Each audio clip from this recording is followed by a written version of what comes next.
CAPSI podcast series. CAPSI, building a culture of effective giving and corporate social responsibility.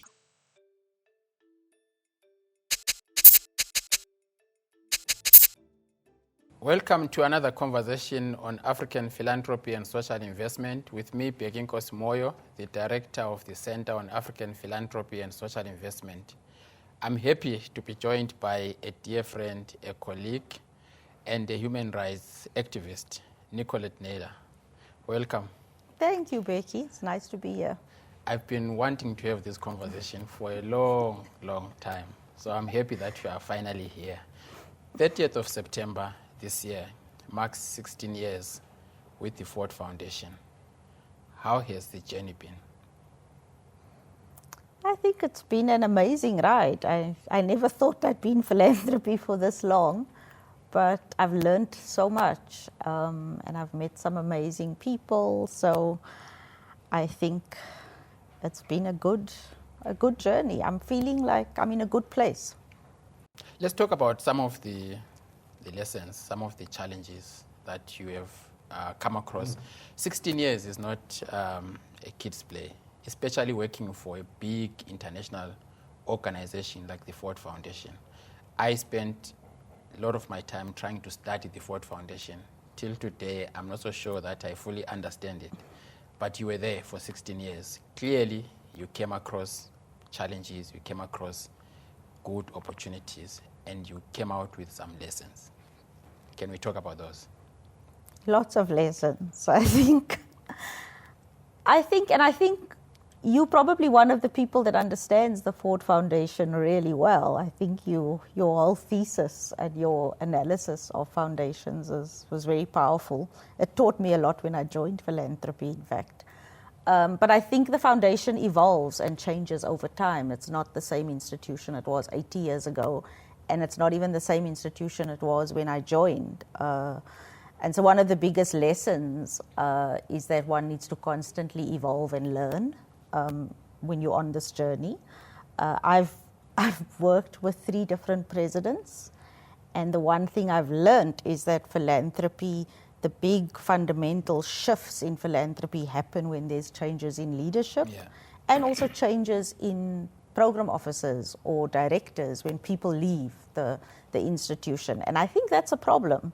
I think the panic that people have when they hear their program officer is leaving or that a new president or a new director is coming on board, the first thing is that the institution's going to shift and change, and someone's going to come in and put their stamp on the institution. And that's very disruptive to civil society. And I've seen that disruption play out in 3-year cycles, 5-year cycles, 10-year cycles. And I think I've got the benefit of being in the institution for so long to see how disruptive that is.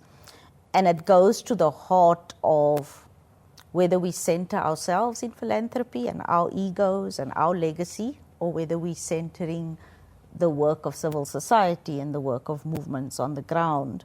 Because when you're centering yourself and the institution and individuals in the institution, then I think you run the risk of constantly wanting to put your own stamp and keep changing strategy, keep changing direction in ways that are fundamentally disruptive to organizations. So I think for me, the biggest lesson was moving from seeing philanthropy and those of us that work in philanthropy as the experts, to seeing those that we meant to serve and changing the dynamic around who serves who. It's not those of us with money that's serving, that's actually has the power. We should be serving those on the ground and having more humility about the fact that we don't actually know. We don't actually have the answers. And that's was a big lesson for me, because I'm a little bit of an overachiever and I like having the answers to things.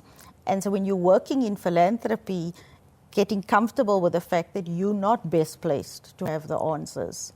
You're not the best person to drive this work forward. Civil society and movements on the ground should be driving the work forward, and you should be playing a supportive role. You're not the main protagonist. You're really the person backstage. And so I feel like that's a piece, a big lesson that I've learned in the process. And I think I've had time to reflect on a better sense of the fact that you're doing good doesn't mean that you're not causing harm. Yeah. And we have to do a much deeper analysis. And I'm in a wonderful place now.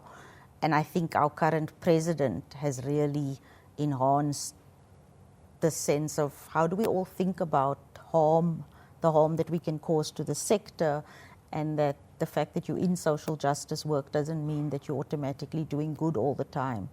And grappling with that and understanding that better so that you can improve your practice. I wish that it happened sooner for me.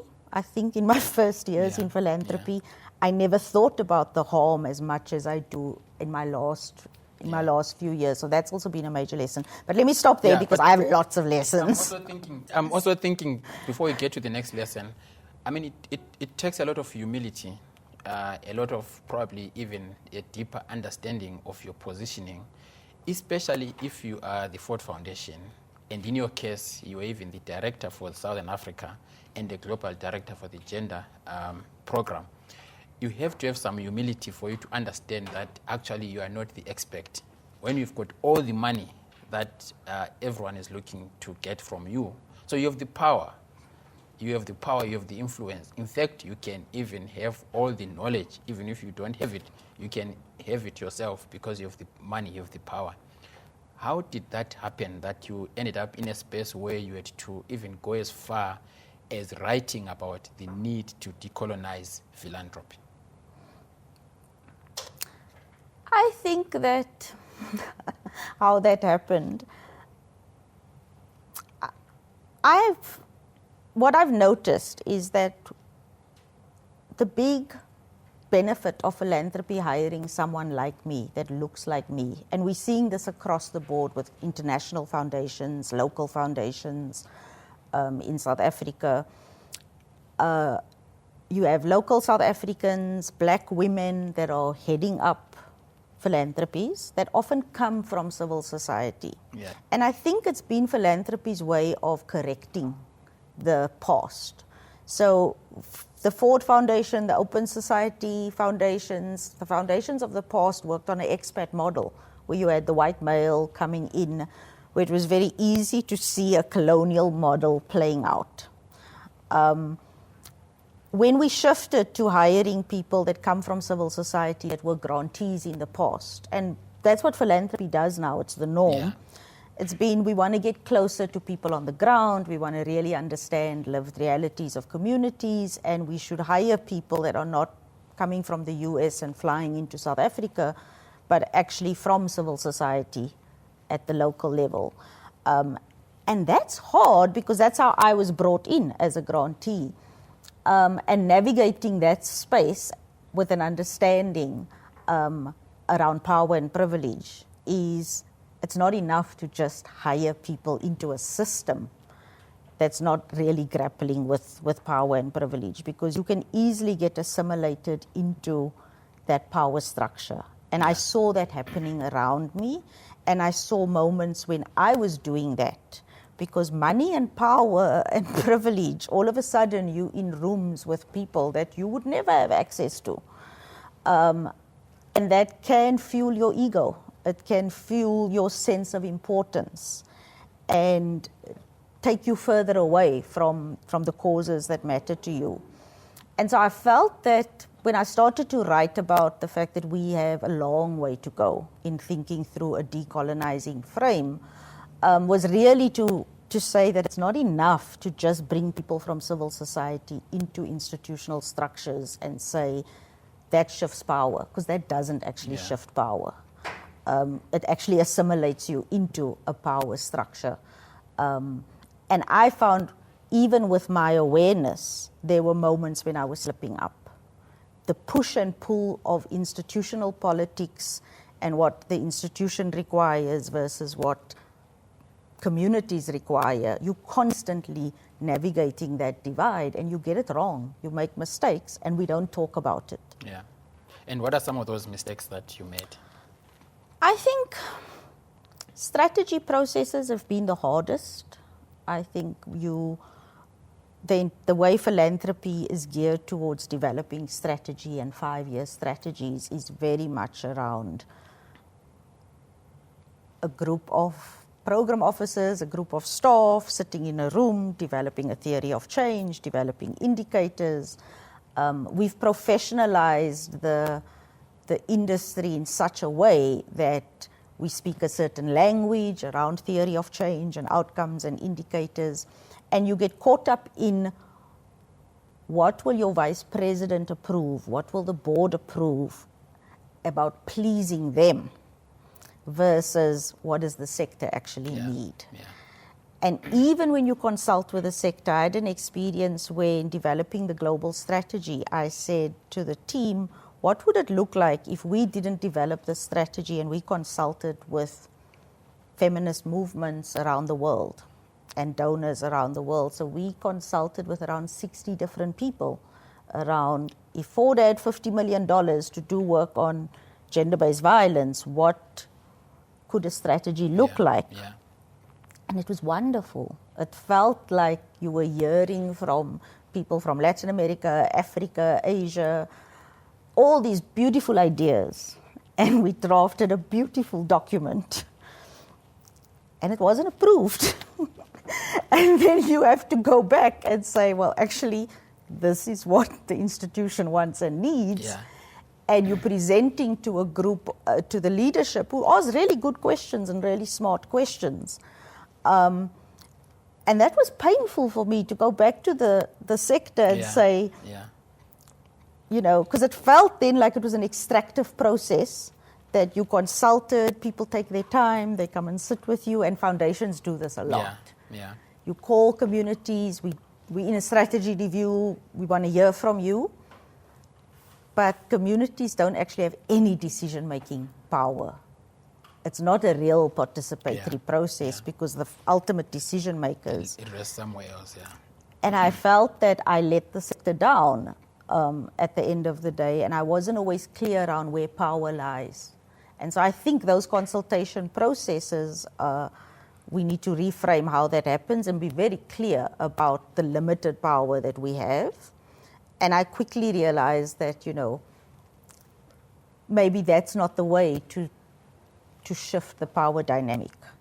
And maybe it's about asking people what's the most important thing to them that they need right now, and then navigating the system in a way that's less upfront around, we're going to do a different kind of strategy process. So I think that's the one that comes to mind that was probably the most painful for me, where that role and the contradictions in my role came to the fore, because I come from the feminist movement and I come from that background. And I was trying to bring the two together, and I thought I was being very thoughtful about it, but it was actually a very disempowering process at the end of the day for movements. Do you feel like you failed? I feel like that was a failure, that and I feel like in the Southern Africa office process as well, going through a consultative process with the sector, many rounds of consultations and with staff and all staff, not just program staff, around what does inequality look and feel like for them, how do they want us to work on inequality. And you look at the final strategy documents that end up getting developed, and people feel like, did she hear us when we said what we want to work on? And so I think and for me, I learned the most from my failures in life.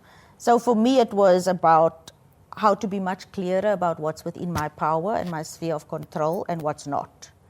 And actually saying that up front, and not developing processes like we were going to fundamentally shift things, but rather being a lot more incremental and understanding where the institution comes from. I'm less hard on the Ford Foundation as an institution now, because an 80-year-old institution, that's a large institution with a history and a mission, and the board, I sympathize with the board, the decisions that they have to make.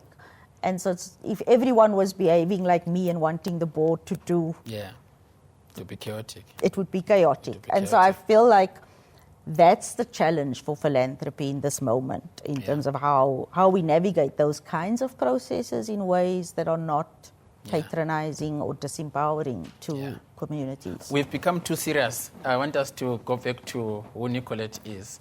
So let's start from the beginning. We just went into this thing and we became too serious about the technical jargons of philanthropy. But let's know Nicolette. Who is Nicolette? Take us from the beginning. Who is Nicolette? So I see myself as a black woman who grew up on the Cape Flats under apartheid. The apartheid system classified me as a colored woman. I grew up on a colored township in the Cape Flats. I see myself today as a human rights lawyer, a Pan-African feminist, and a philanthropy practitioner. But I always qualify lawyer and philanthropy with social justice philanthropy and human rights lawyer or feminist lawyer and activist. And I think it's because I grew up at a time in the country, in the 80s, the turbulent state of emergency time in South Africa. My parents and my family was very involved in UDF politics, civil disobedience.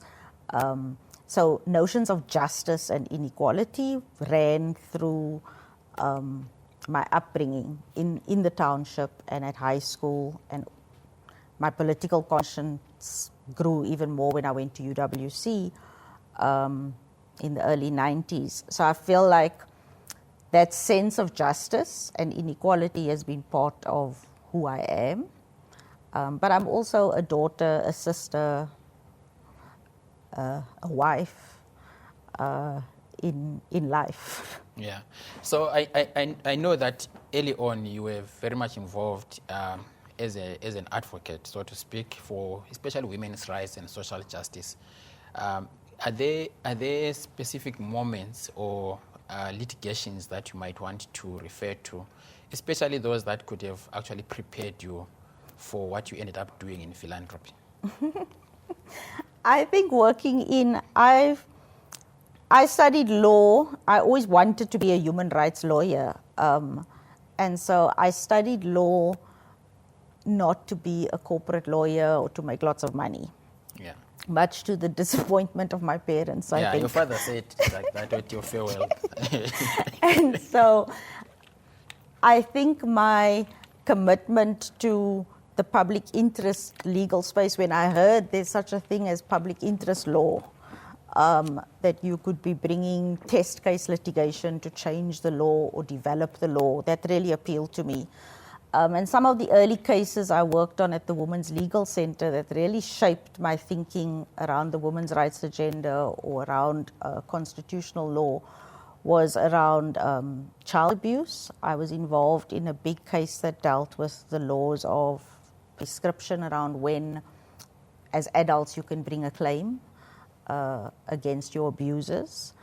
So it really changed the way we thought about child abuse and this limitation in time, and recognize the trauma that children go through, and they can often only speak about it much later in life.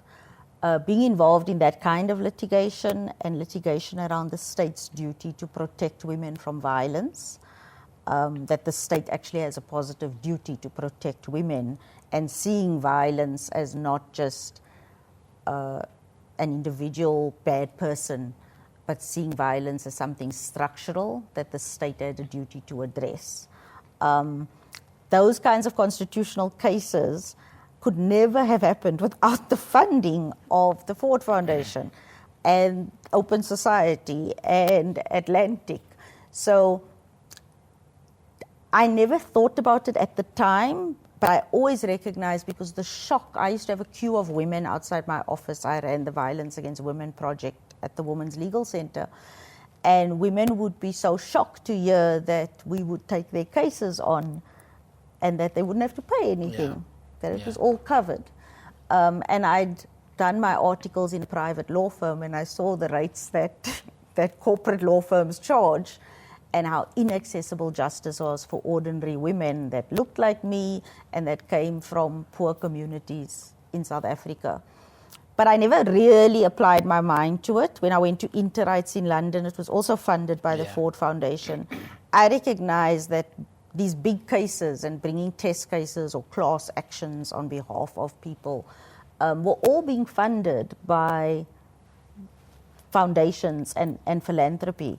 And when I went for I used to see it as we were at the Women's Legal Center. Alice Brown used to be the program officer from the Ford Foundation.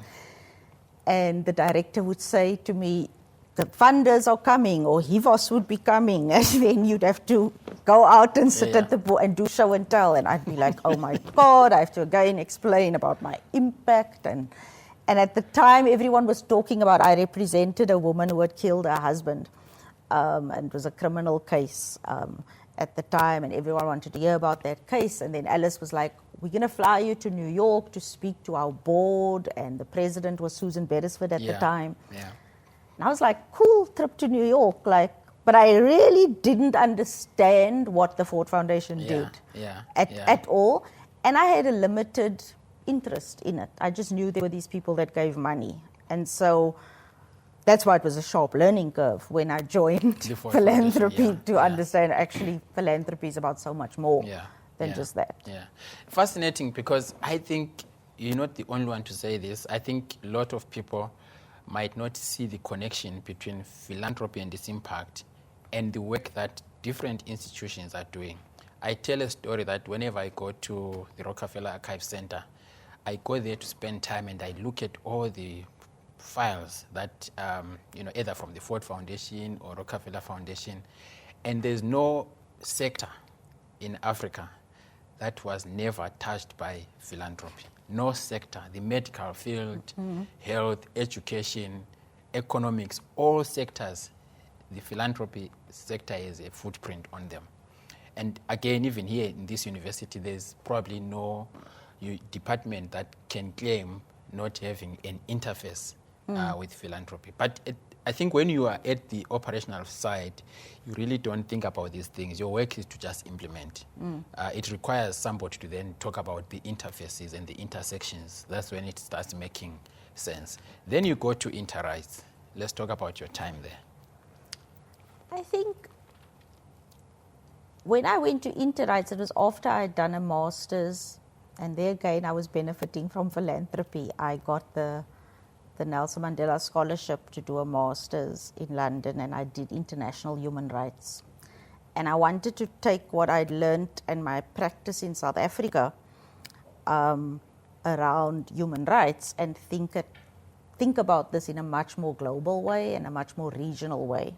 So Interrights helped me to improve my practice and learn more about the African system.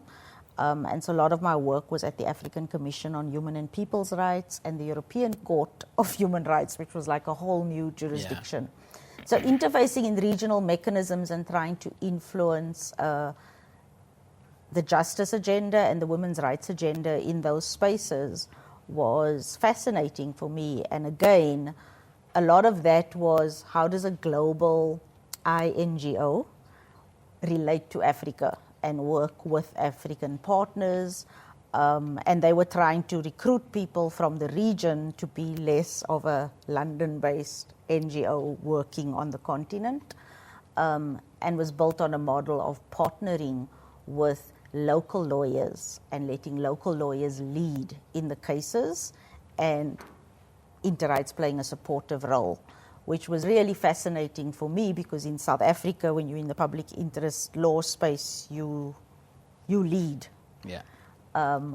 But again, it prepared me well for my role in philanthropy, because I also saw how a London-based INGO, how much more power it wields than local NGOs. I'd come from a local NGO based in Cape Town. And the amount of power and access to the corridors of power that INGOs have, and how a lot of their work, and they get the money that they get, and the budget and the funding is off the back of work they're doing on the continent. So that sort of prepared me a bit for a lot of how I interacted and why I was so passionate at Ford around the global south and how do we actually get more resources directly to organizations in Africa and that are rooted in the global south, because global programs and was always the way the global docket used to look when I joined Ford was inter-rights, New York-based, Washington-based, London-based entities got all the money to do work in Africa and Latin America and Asia. And when we first said, what would it look like if 100% of the budget went to organizations in the global south, people were horrified. They said, no, local offices, regional offices fund locally. Global programs fund global organizations. And the reality is global programs always have the bigger budget. So the budget of the global unit is 50 million versus 11 million in a regional office. And so I am proud of that conversation and having a president like Darren who understood the importance of that. But I drew on what I learned at Interrights and being in the... I always go to the belly of the beast. So I think being in the belly of an INGO and being in the belly of an international foundation, you learn so much about understanding how these entities work and what does bridge building look like. So we still have a lot to speak about when it comes to INGOs and their relationship with local NGOs in Africa, but also the flow of funding. The Ford Foundation might be one of the few progressive institutions.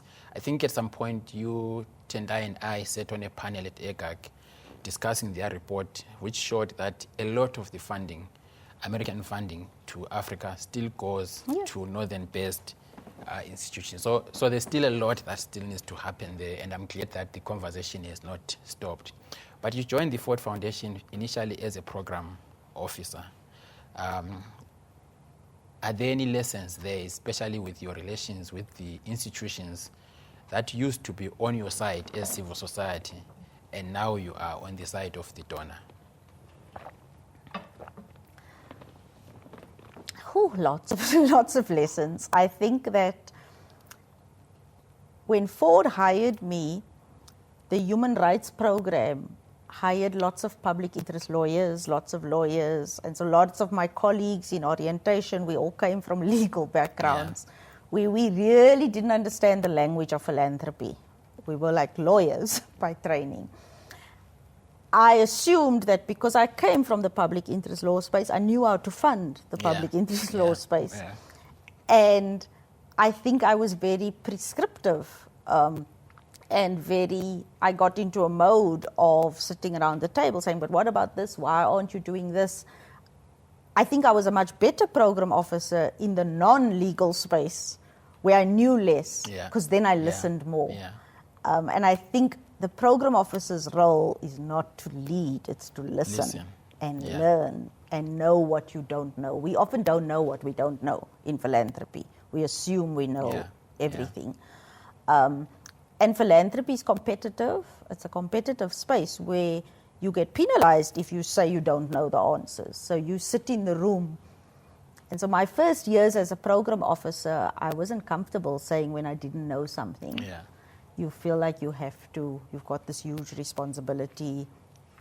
And people expect you to know, actually. I mean, honestly, when you come to a room and you have a grantee, there's almost an automatic expectation that you are the donor, therefore you should know. Why would you fund in this area where you don't know?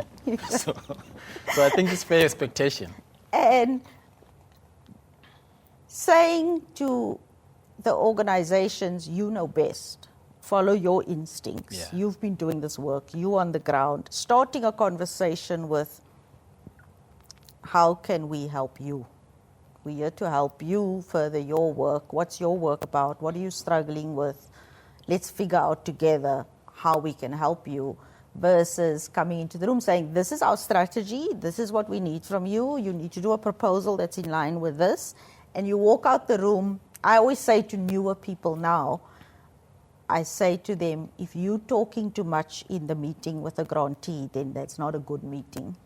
they should be talking more and you should be listening more. Yeah. And if you're walking out of the room without a sense of how you can help, what they need help with,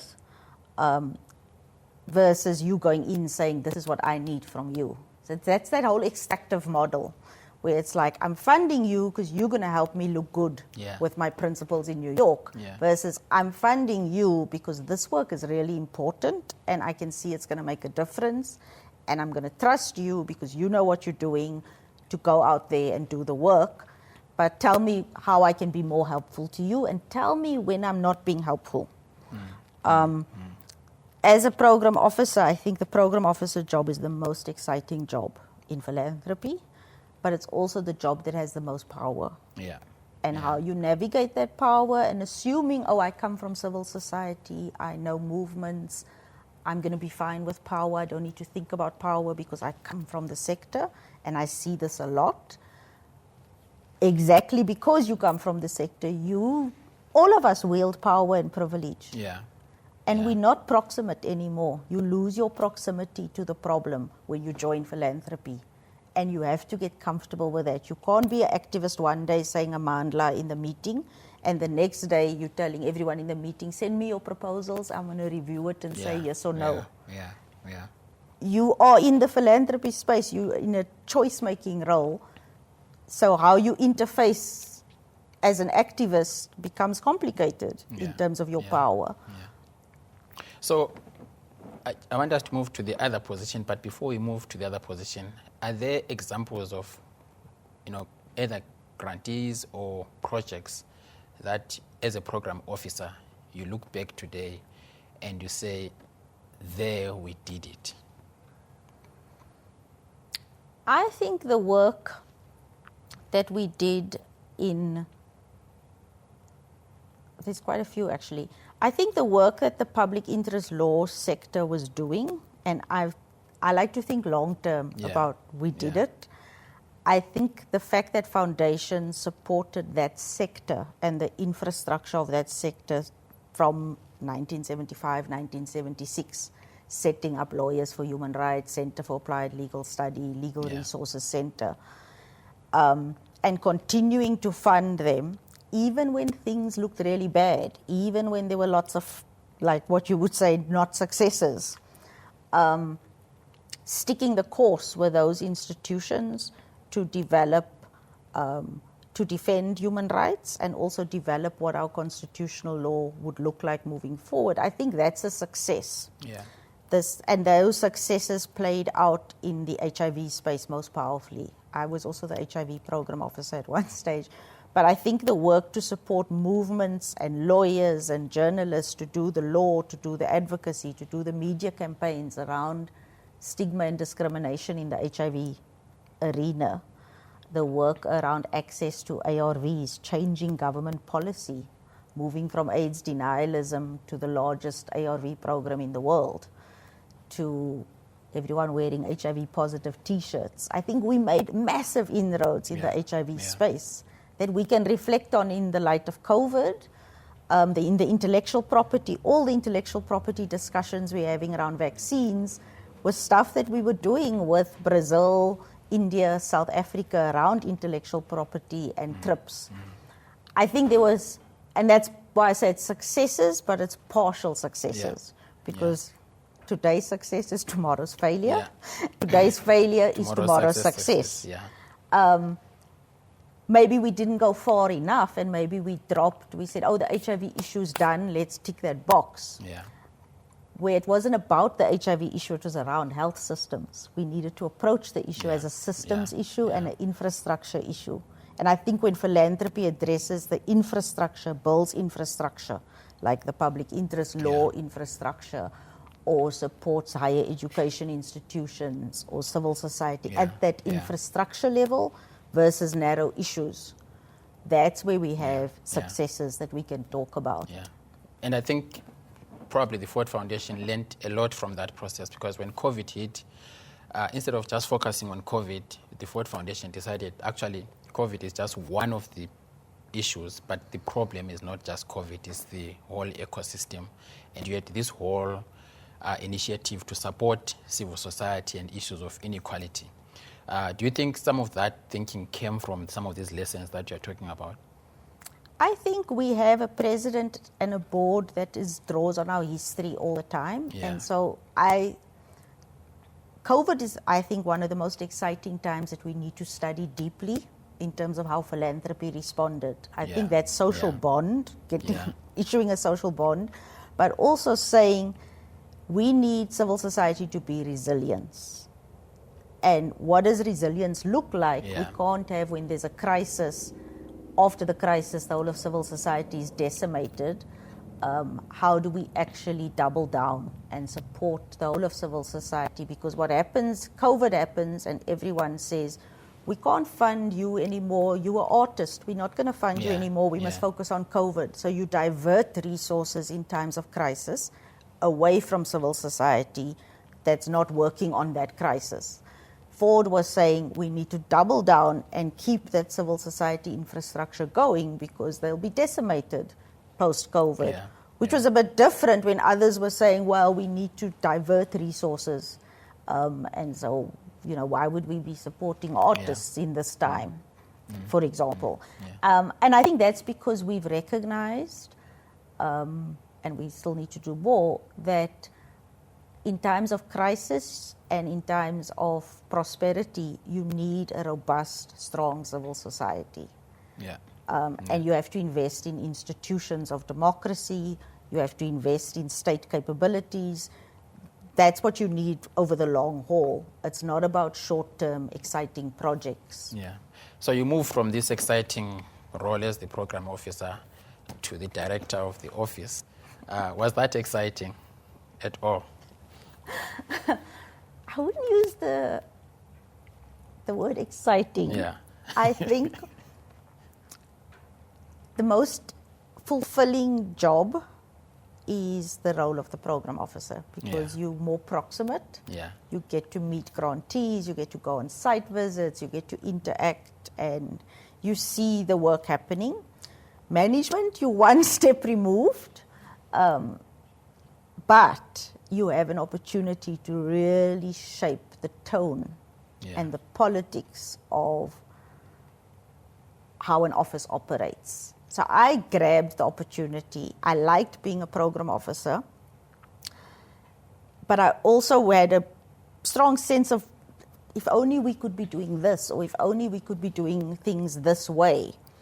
But you don't have an opportunity to shape the way an office runs, a regional office. And I think the regional offices, the 10 regional offices of Ford is the powerhouse of Ford. It's the niche of Ford, like having offices on the ground, getting more proximate, and how those offices work to address inequality. So for me, that piece was this is an opportunity for me to shape. But there's limitations to how much you can shape. And I think the fact that you don't want to compete with program officers when you're a regional director. So I would always say, look, I don't have a budget. The budget is with the program officers. I'm here to have the big picture, develop the strategy, make sure things, make the connections. I enjoyed that piece of it. But sometimes I missed not being able to program on things that I felt passionately about. But I think that it was the right decision for me. And I keep saying this to everyone. Those of us that come from civil society, that come from the feminist movement, that have a strong gender, race, and class analysis, have to occupy positions of power. You can move a little bit as a program officer. You have this sphere that you can control and move. As a regional director, all of a sudden, I had that opportunity, and I also thought the representation was important. Coming from that Pan-African feminist background, a civil society background, to lead the office and build better relationships and redefine the relationship with civil society. So what would you say are some of the key changes or shifts that you made as soon as you took over the leadership of the regional office? I mean, at the farewell, we had so many things. I mean, there's somebody who kept calling you boss, boss, boss, boss, boss. But of course, the point that she was making was that she's going to miss your leadership style. That's what I got out of it. So what are those key things that you did, or the shifts that you made? I think people want to be seen and heard, and people want to feel like they have a voice and a stake in what you're doing, that you're all in it together. Our office used to be an office. When I joined the office, you wouldn't know what the program officer down the corridor was doing. We once had a scenario where one of the grantees I was funding was suing one of the grantees that another program officer was funding. We didn't know about it because we never sat together. And so I think sitting around the table, all three program officers, and debating your grant plan. You don't close your office door, develop a grant plan. It's my money, I'm spending the money, moving from my money to our money, and saying, we all have a stake in this. So if you're a program assistant or a program associate or the front office receptionist, we all going to sit and speak about our strategy. What do you think is important about inequality? And how we all going to decide? Because I felt it was important that even if you, the front office receptionist, you're an ambassador for the foundation, you need to know the work we fund and what we don't fund. Yeah. And I saw a shift in a much more collaborative approach, a much more consensus-building approach. So you may feel very strongly about a grant you want to do, but you put it before the team, and the team may say, well, I'm not so sure about it. And we try to reach consensus, and I would come in where we can't reach consensus. Before, it was the program officer goes to the regional director's office alone, presents a plan, you agree on it, no one else knows about the thinking behind that. Yeah. And it encouraged program officers to be more externally facing, to talk about the work. Where I said, we're going to call the sector and tell the sector, this is what we're doing, this is what we're struggling with, what does transparency look like for us in this space, and how do we work as a team. And then recruiting the next generation of leaders. I was very clear that there's a whole generation out there that are hungry to learn and want to join the philanthropy space, but often don't have the experience. So I recruited people who didn't necessarily have any experience working in philanthropy, but nurturing that in the office and finding a new way of doing things. I remember a fellow director from New York visited our office, and she said to me, we were having a team meeting and we were debating, and I encourage debate and difficult conversations where we don't all agree.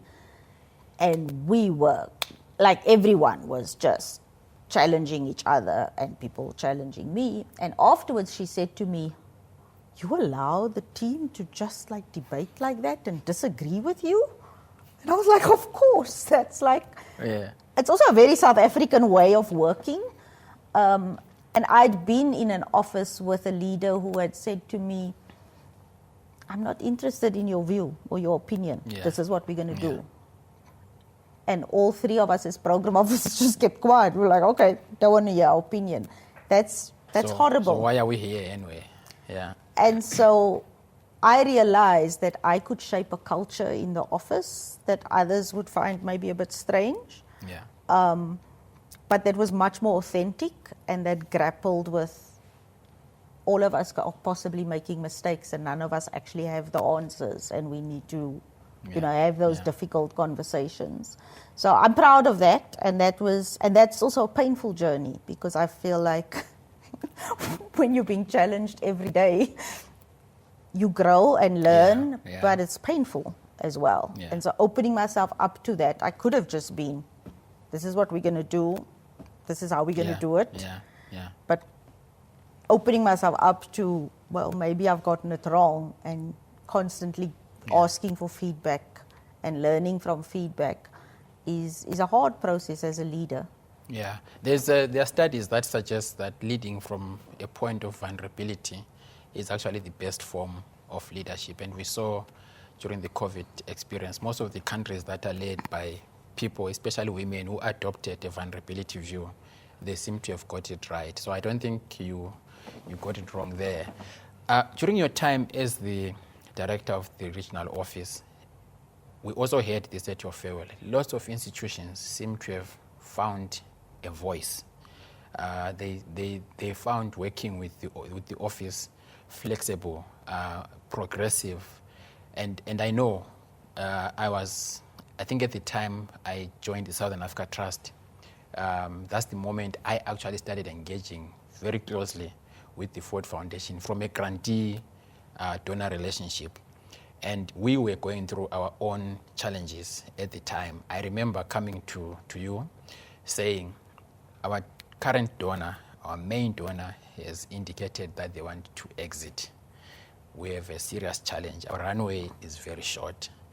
We need to find a way to become lighter, but also to have assets that could belong to the trust.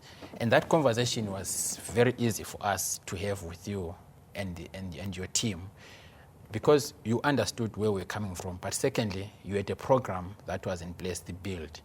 I want us to talk a bit about the BUILD program and how important it has been, especially for organizations in the South. And I think within that, we can speak about your approach as the Ford Foundation on giving general purpose grants, core support, but also with almost a gracious administrative fee.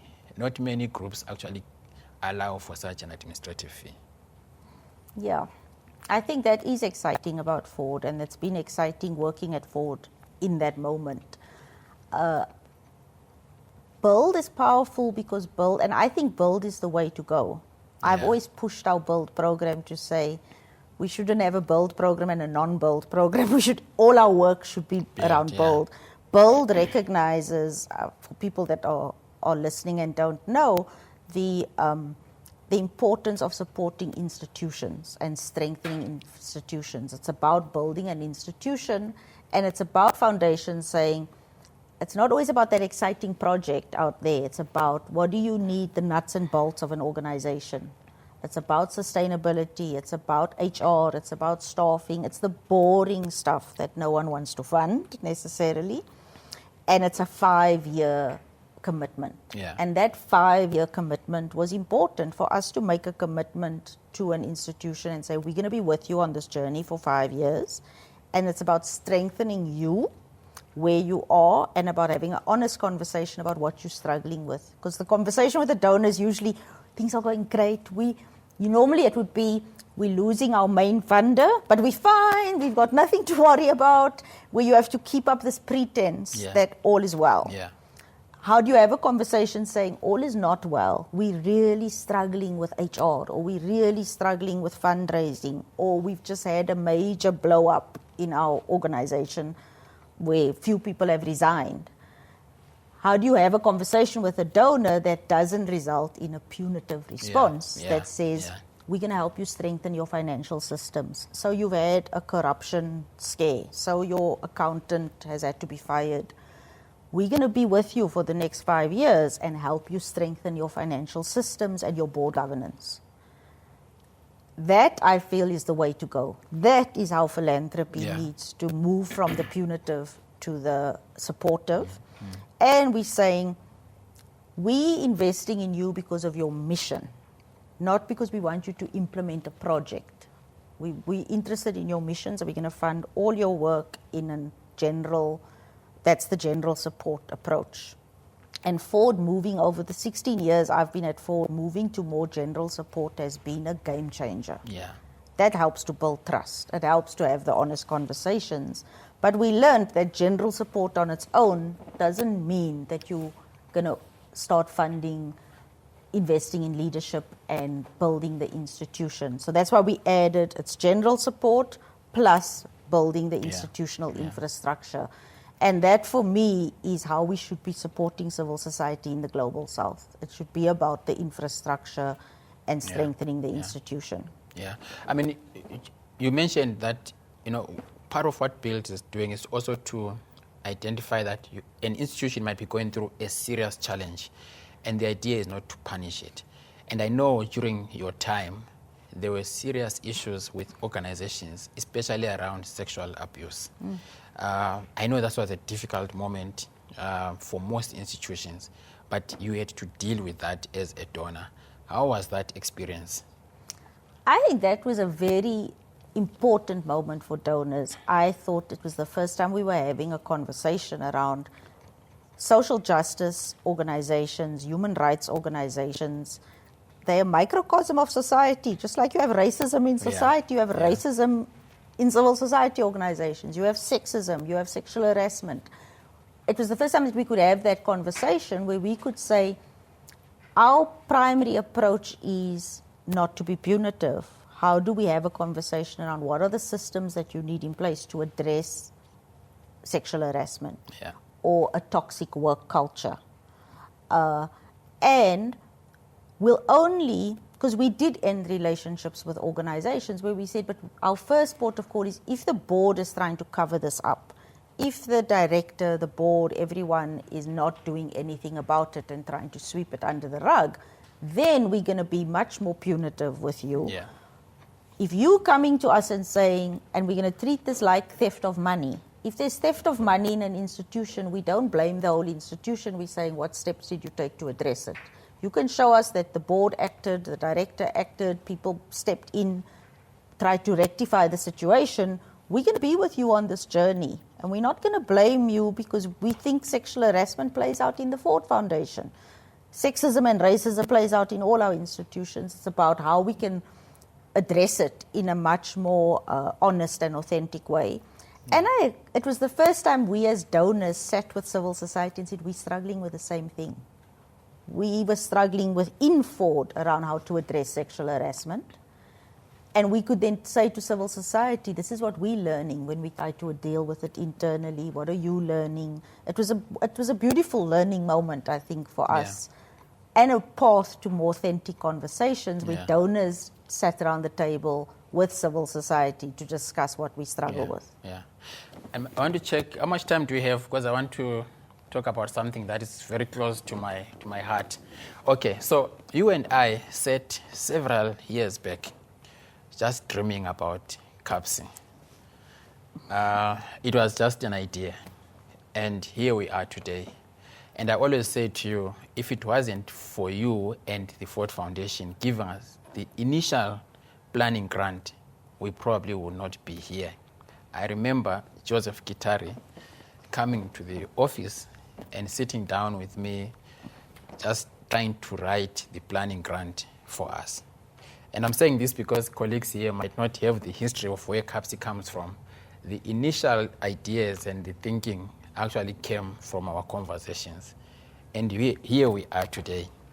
I think we're still very much young. We're still very much early on in our journey. But I wanted to utilize this moment to recognize the support that you gave as an individual in terms of your ideas, your thoughts, but also just believing in an idea, which goes back to what you were saying, that as a program officer, you have to listen. Yeah. And I think you listened. I've never felt that I'm talking to a donor when I'm talking to you. Most people might actually be shivering when they're talking to a donor, but I've never shivered when I'm talking to you. And that's because I think from the very beginning you saw where we were going. Just wanted to thank you for your support because I don't think we'll be here without your support. I don't think it's about me. You're giving me too much credit, Yeah. Becky. It's about you. You managed to come up with a vision and an idea, and a group of us, it wasn't just Ford, got behind that idea. Mott got behind that idea as well. And it was easy to get behind the idea. I love the planning grant. I think more and more foundations need to take a risk. The sense that you can't fund an idea is ludicrous to me because that's where the most exciting work comes from. And I feel like there is and there was such a need for a CAPSI on the continent that it was a no-brainer. And so I don't think I did anything special. You made the case and it was, we need this. So I think all credit goes to you. I do think I've been part of Bafana, Kumalo and Dean Peacock always say to me, Sonke Gender Justice, we didn't have furniture, you came to us, we didn't have office space, and we were scrambling around bringing plastic chairs, sitting in a space in the city center, talking about this idea. We had no audited statements, we had nothing. It was just this idea. And you funded us. And I was saying that was exciting for me, the Southern Center for Inequality Studies, CAPSI, more recently the Black Feminist Fund as well. And this notion that we can't fund you, we need you to have a track record. It's a vicious cycle. How do you build a track record without the money? Because you kept saying, we need someone to take a risk on us because I'll be able to show something, but I need the money first. Then I can show something. Whereas others are saying, well, we'll get behind them in 4 years' time or 5 years' time, or we'll get behind them when they're in the newspaper and when they make more of a name for themselves, or they deliver on a project. And I feel like that's a shift we need, particularly on the continent, where we just get behind ideas. And that's often an individual's vision or dream that we're getting behind. And it's a small investment, and it may not work. And I literally said, be as ambitious as you want to be, or don't be ambitious about the idea. But a planning grant, and the very fundamentals of the planning grant is it may not work. You may at the end of the planning grant say, we tried this, it didn't work, or we decided not to set up CAPSI. And that would have been okay. That's the nice thing about the planning grant. It gives you the space, because most people in civil society don't have the space to think and dream big. And so having that space and knowing that at the end of the planning grant, nothing may come of it. And that's going to be okay, and being comfortable with that. Great. So, I mean, I know I want to go on and on, but my team is saying we should end it here. But, you know, at our conference, at our academic conference was it 2 weeks ago, we had a keynote speaker who then went back to the history of philanthropy and said he was reading some writings by Professor Katz, and he discovered that Professor Katz was funded by the Ford Foundation, or asked by the Ford Foundation to do some work on foundations. And while they were doing the work on foundations, they started asking questions about, but where does this sit in terms of disciplines? And they could not locate it. And that's the beginning of philanthropic studies. So the Ford Foundation is central in philanthropy, but also in philanthropic studies, and that makes it even an object of critique. And I want us to end there by putting you on the spot and giving us your honest critique of the Ford Foundation today. I think my critique of the Ford Foundation is also a critique of philanthropy broadly, institutional philanthropy, and I think it's also something for CAPSI to think about moving forward. As we've organized and institutionalized philanthropy, what have we lost in the process in creating the set of expertise and consultants and people who we say know philanthropy, know about giving, and we undermine what happens at the very local level, and horizontal forms of philanthropy get undermined in the process, and we start speaking a language that my grandmother doesn't understand. Like, what is that? Where ordinary people can't identify with it, and we create jobs for ourselves and big institutions for ourselves. And so I do think going back to the basics with philanthropy is important. My biggest critique of Ford and big foundations would be, we keep talking about we want to put communities at the center, but we don't get it right to decenter ourselves. We aren't decentering our institutions, ourselves, our program officers, our president. And I think our president has done wonderful things for the philanthropy space. But I worry that it becomes about Darren Walker, or it becomes about Nicolette Naylor. The sense of unease I felt at the celebration that the office did for me, it's not about individuals and our egos and our logos and us. It has to be about humility. And philanthropy is not being humble enough. We're not decentering ourselves. We are becoming more powerful in ways that is dangerous, I think, for institutions. And I think we've gotten on the impact bandwagon in ways that conflates and attributes things that shouldn't be attributed to Ford. And we encourage grantees to attribute things to Ford, like the speech you just made. Shouldn't be about that for CAPSI, where we keep attributing success in the social justice space to foundations. It has to keep being about the work and the people that are doing the work on the front lines. And as we build out philanthropy studies on the continent, it can't be about the Ford Foundation models. We have to go back to, well, maybe you don't need an institution. Maybe you need what Mackenzie Scott is doing. Maybe this notion of who's an expert on philanthropy needs to be interrogated and decolonized in ways that recognizes the strengths and the knowledge and the indigenous knowledge systems that we have.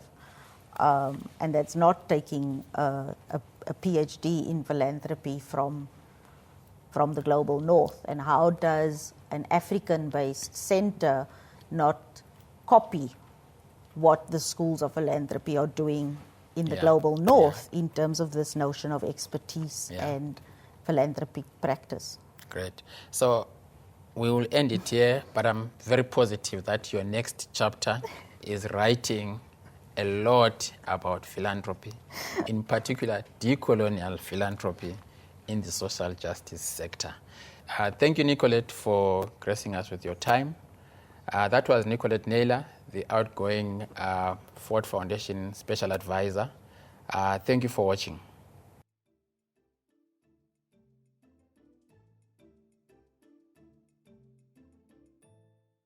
You've been listening to the CAPSI podcast series, talking all things philanthropy.